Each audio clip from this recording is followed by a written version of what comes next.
Howdy, everybody. Today we're going to be talking about World War II with a particular focus on the U.S. home front. So what was going on at home to support the troops in the war, both in Europe and the Pacific. So what brought us into the war in earnest and really caused the United States to mobilize for war was going to be the attack on Pearl Harbor. So this is FDR giving his famous speech right after the attack saying, we have to strike back. We have to do something. We tried to stay out of the war, but now we have no choice. So he signs a declaration of war, and Congress gives the declaration of war, and we begin mobilizing in every way we can. So first and foremost, we begin recruiting troops. Millions of Americans volunteer, both men and women. Mainly men, but some women did volunteer, we'll talk about later, participate in the Army. You have millions that are drafted into the war. Most try to volunteer during World War II because being drafted is kind of looked down upon. But this is a very popular war. Millions of men of all races will participate in the war. So volunteering was the prize, but many were drafted as well.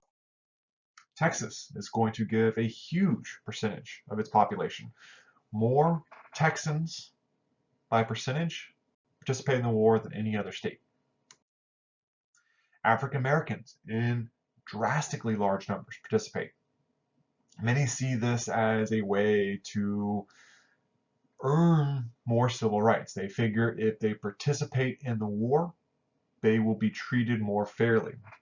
We'll talk more about this during the civil rights thing, but you have something called the WWII campaign, so victory at home and victory abroad for civil rights. Now, for many colored troops of all races, anyone not white, they're going to have a very unique experience in Europe because often they were treated better in Europe than they were at home. So it's a very weird thing for many of these black troops. Mexican Americans will participate in large numbers, particularly from places like Texas and California. Texas has a huge number of Mexican Americans that volunteer. Native Americans give one of the highest percentages of any ethnic group, black, white, Asian, anything in the United States. Native Americans give one of the highest percentage. And you have groups like the Navajo Code Talkers, which are crucial for success in the Pacific Campaign, because the Japanese were never able to break the Navajo language. Asian Americans volunteered in large numbers as well, despite the fact that many Japanese Americans were placed in internment camps. Many of the men volunteered to fight for the Americans as well. Now, to begin the production and mobilization for war, the United States set up the War Production Board. This is going to be a kind of guiding governmental agency to get all production focused towards the war effort. Factories across the United States quit producing cars and began producing ships and planes and tanks. Now, a lot of these factories that were producing cars and other machinery, this was the Great Depression, so they didn't have much to produce, so they were more than happy to take these government contracts, retool their factories, and begin mass production of planes, tanks, everything else. Along the coasts, particularly in places like Texas, which have good shallow ports, to build a lot of these ships. Production in Texas is going to take off. Tanks are being built in large numbers. We didn't have the best tank in World War II, but the United States will produce more tanks, what we call the Sherman tank, than any other tank during World War II. What we lacked in quality of our tank and firepower of our tank, we more than made up for the numbers. Say we look at Germany. The United States was able to produce 4 or 5 Sherman tanks for every 1 German tank. So just by sheer numbers, we can overwhelm the enemy. And our tanks were also given to our allies in Russia and China and England. So our allies used our tanks as well. Now, in order to make sure the troops had enough of everything they needed, Americans began to ration. So we started limiting what American citizens could have to ensure that the troops had what they needed to keep fighting the war. It's just like these advertisements show, do with less so they'll have enough. So rations won't worry me. Now the way rationing works is you had a point system or a stamp system, depending on where you were, and you had X number of stamps or points that you could spend at the grocery store to buy goods.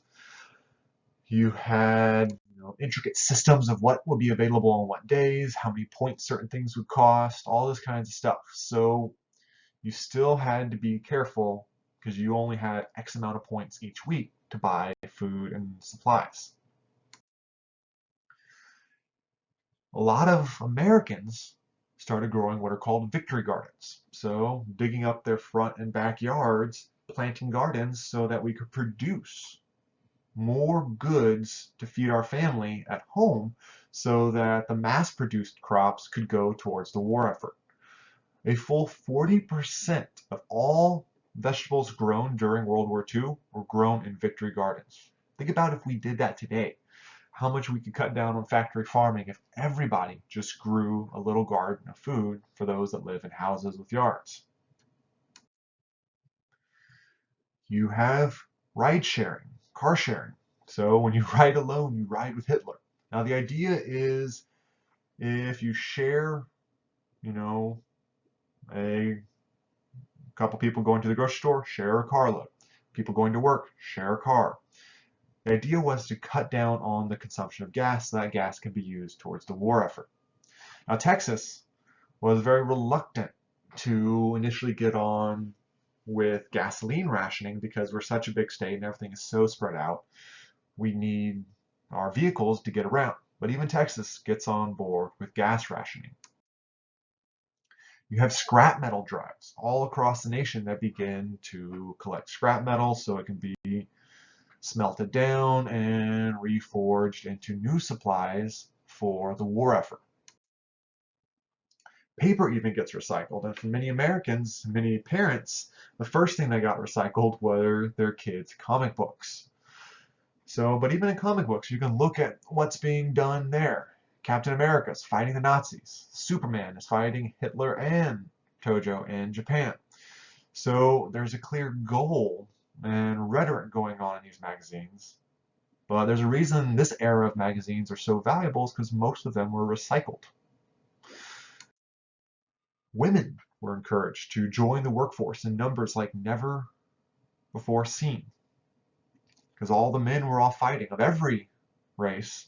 So women were not only allowed to, but were expected to step up and take these factory jobs. They were manufacturing, they were producing, and what was interesting is many of these women, many who were married and had kids, this was a better paying job than they ever had access to, the majority of these women, before.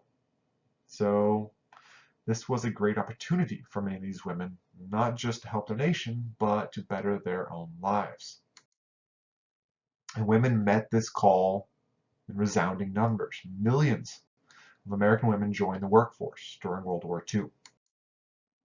But not only did they join the workforce, but they joined the military. So you have the WASPs, the Women's Auxiliary Service Pilots. So these flew for the Army. And they did a lot of the non-combat flying for the Army. So they would move goods back and forth. They would fly basically anything in a non-combat role. And they would fly in Europe. They would fly in America. They would fly all over.